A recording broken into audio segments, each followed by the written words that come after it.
অন্নপূর্ণা ভান্ডারের ফর্ম স্টেটাসে এখনও অনেকেরই আন্ডার এনকোয়ারি দেখাচ্ছে। সেই নিয়ে অনেকে বিচলিত রয়েছেন। যারা ৬-৭ দিন ধরে এটাকে রেগুলার ফলো আপ করে যাচ্ছেন তারা দেখছেন যে তাদের ফর্ম এখনও আন্ডার এনকোয়ারি রয়ে গেছে। তাই তারা বিচলিত হচ্ছেন যে তাদের ফর্মটা কবে অ্যাপ্রুভ হবে। তাই আজকে এই ভিডিওতে আপনাদেরকে বলবো, আপনার যদি এখনও স্ট্যাটাসে আন্ডার এনকোয়ারি দেখায় আপনার কি করণীয়। চলুন তাহলে ভিডিওটা শেষ পর্যন্ত দেখতে থাকুন। অন্নপূর্ণা ভান্ডারে যখন অনেকের ফর্মে রিজেক্ট হয়ে গেছিল, সেই স্ট্যাটাসটা চেঞ্জ করে দিয়ে আন্ডার এনকোয়ারি করে দেওয়া হয়েছে। তার মানে রিজেক্টেড ফর্মগুলো এখন সবকটাই এনকোয়ারির আন্ডারে রয়েছে।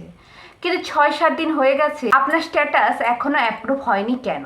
এর উত্তর হলো, আপনাদের যে পঞ্চায়েত অফিস কিংবা বিডিও অফিস থেকে ফর্মগুলোর এখনও পর্যন্ত এনকোয়ারি শুরু করা হয়নি। এই ফর্মগুলোর এনকোয়ারি কবে থেকে শুরু হবে? অনেকের এনকোয়ারি শুরু হয়ে গেছে, আপনাদের ফর্মের হয়তো এনকোয়ারি করা হচ্ছে। তাই আপনাদেরকে এখনই বিচলিত হলে হবে না। আপনাদের স্ট্যাটাসটা চেঞ্জ করার জন্য এখনও 7 থেকে 10 দিন অপেক্ষা করতে হতে পারে। তারপরেও যদি আপনাদের এই আন্ডার এনকোয়ারি অপশনটা না চেঞ্জ হয়, তখন আপনারা কি করতে পারেন? তখন আপনাদের মিউনিসিপ্যালিটি কিংবা ব্লক অফিস কিংবা পঞ্চায়েত অফিসে গিয়ে আপনাদের এই প্রবলেমটা জানাতে পারেন যে 7 থেকে 10 দিন পরেও আপনাদের ফর্মটা এখনও আন্ডার এনকোয়ারি দেখাচ্ছে কেন? তাহলে কি এনকোয়ারি এখনও আপনাদের শুরু হয়নি? সেই ক্ষেত্রে আপনারা একটা অ্যাপ্রুভ নিয়ে আসতে পারেন যে আপনার ফর্মটা এনকোয়ারি করা হয়েছে নাকি করা হয়নি। এরপরে তারা যদি আপনাকে কোনো ফর্ম আবার সাবমিট করতে বলে ভেরিফিকেশন করার জন্য, তাহলে আপনারা সেই ফর্মটা সাবমিট করে আসবেন। কিন্তু কাদের এই নামগুলো একেবারেই বাদ চলে যাবে, মানে রিজেক্টেড হয়ে যাবে? বিভিন্ন বিডিও অফিসের কাছ থেকে কিছু শর্ত দেওয়া হয়েছিল ওপর মহল থেকে। যাদের সরকারি চাকরি আছে, এসআইআরে নাম বাদ গেছে, ট্যাক্স পে করে, তাই তাদের নামগুলো কিন্তু কোনোভাবেই অ্যাপ্রুভ করা হবে না। তাই এইগুলো যারা ফিল আপ করেছে তাদের এই সমস্যাগুলো ভোগ করতে হতে পারে। এবার এদের মধ্যে অনেকেই আছে যারা এরকম কোনো আন্ডারে পড়ে না, তারা কিন্তু সঠিকভাবে ফর্ম ফিল আপ করেছে, তাদের কিন্তু নামগুলো বাদ গেছে।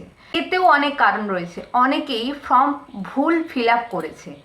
অনেকেই ফর্মের অপশানে ছিল যে লক্ষ্মী ভাণ্ডার পায় কিনা, তাতে তারা টিক দিয়েছে, কিন্তু অন্নপূর্ণা ভাণ্ডার তারা পেতে চায় কিনা সেটাতে তারা নাতে টিক করে দিয়েছে। এই সামান্য ভুলগুলোর জন্যও কিন্তু তার ফর্মগুলো বাতিল হয়ে যেতে পারে। অনেকেরই ডেট অফ বার্থ ভুল হয়ে গেছে। আপনার আধার কার্ডে হয়তো এক ডেট অফ বার্থ দেওয়া আছে, কিন্তু আপনার ফর্মেতে অন্য ডেট অফ বার্থ দেওয়া হয়ে গেছে। তাই সেক্ষেত্রেও আপনার ফর্মটা কিন্তু রিজেক্ট হয়ে যেতে পারে।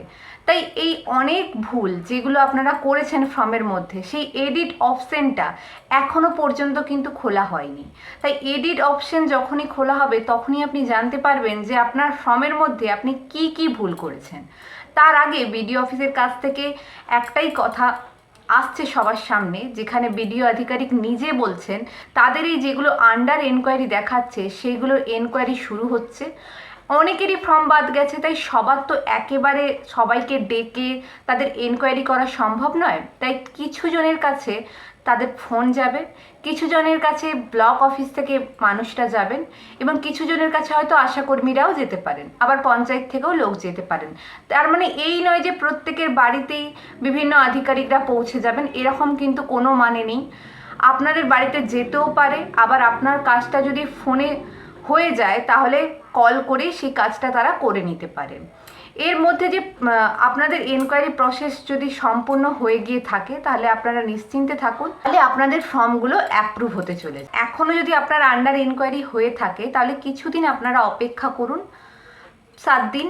তারপরে আপনারা একবার আপনাদের পঞ্চায়েত অফিস, আপনি যদি গ্রামাঞ্চলে বাস করে থাকেন তাহলে পঞ্চায়েত অফিস, না হলে বিডিওতে গিয়ে একবার সেখানকার আধিকারিকের সাথে কথা বলুন যে 7 দিন, মানে অলরেডি 7 দিন, আবারও 7 দিন, মানে 15 দিন হয়ে গেছে, তারপরেও আপনাদের কেন এখনও আন্ডার এনকোয়ারি দেখাচ্ছে? তাহলে কি আপনাদের ফর্মগুলো এনকোয়ারি করা হয়নি? এই মতামতটা আপনারা তাদের কাছ থেকে গিয়েই জানতে পারবেন যে আপনার ফর্মটা এনকোয়ারি হয়েছে কি না। তারপরেই আপনারা নিশ্চিন্ত হতে পারবেন। তো ভিডিওটা আপনাদের কেমন লাগলো অবশ্যই কমেন্ট করতে ভুলবেন না। আর এরকম সঠিক এবং কার্যকরী তথ্য পাওয়ার জন্য অবশ্যই চ্যানেলটিকে সাবস্ক্রাইব করে রাখতে হবে।